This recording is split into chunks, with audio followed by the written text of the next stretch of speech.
So today I'm going to kind of put the spotlight on a recently finished katana that I've made, and use that as sort of an opportunity to talk a little bit about how the commissioning process works.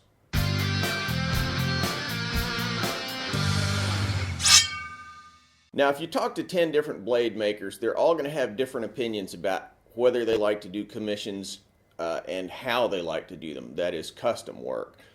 So custom blades are basically different from just handmade blades in the sense that a customer comes to the smith and says, hey, I want a specific sort of blade and this is how it's going to be spec'd out. In some cases, they're going to give very detailed explanations of what they want, and in other cases, it may be a little bit more impressionistic. So let's talk a little bit about this particular blade here. The heart of the project is the blade itself, which is 28.5 inches in blade length, with an Akago or tang of around 9 inches, so the whole blade weighs in at around 37 inches. Like all my blades, it's a clay hardened blade, meaning it's differentially hardened in the manner used on traditionally made Japanese blades. The steel's folded from 1050 and 1095 carbon steel, yielding about 1,000 layers of steel. The surface appearance is similar to that of a traditionally made Japanese sword, but not exactly. The blade geometry is what's known as shinogi zukuri, meaning that it has a secondary bevel running down the side of the blade. It's not unusual for me to be commissioned just to make a blade and for somebody else to do all the work on the mounting. That's very common, and I'm perfectly happy to do that, but I also enjoy mounting them. So in this case, basically I did the whole thing soup to nuts. The Fujikashira set and Manuki were custom made from copper by me. I also carved the Tsuba from mild steel, and the Koiguchi and Kuragata were made for the project from water buffalo horn. The saya is lacquered with nitrocellulose lacquer. Now, the traditional type of lacquer used in Japan is called urushi, but it's toxic and there are a lot of disadvantages to using it. So I really like using nitro. I laid on about 4 layers of a custom mixed red lacquer, then a couple of layers of clear coat, then I applied a pattern of 23 karat gold leaf, then I added another 4 to 6 layers of clear coat. This was really a gratifying project to me.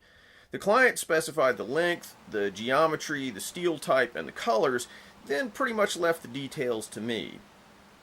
In the past, I used to take on projects where clients specified really just every last detail, right down to the millimeter. And frankly, I turn those kind of projects down now.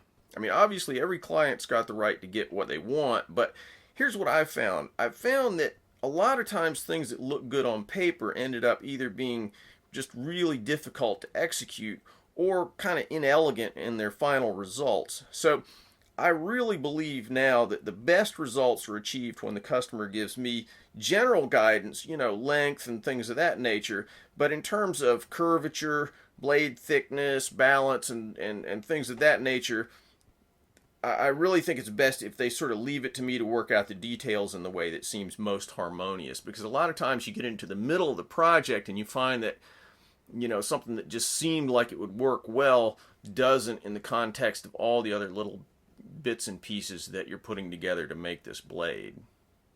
So over time, I kind of evolved away from the more detailed specification approach. And for me, this is kind of a sweet spot in terms of my relationship with the customer. I really enjoyed this particular sword, and I enjoyed the process of working with the customer on making it.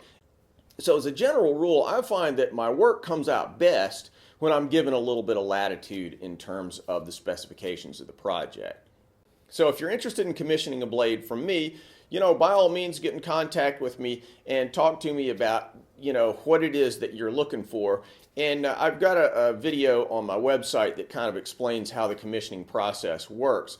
But, basically I look at this as I'm trying to satisfy you. So you come to me with a general idea of what you want, and then we work out the specifications and go to work from there.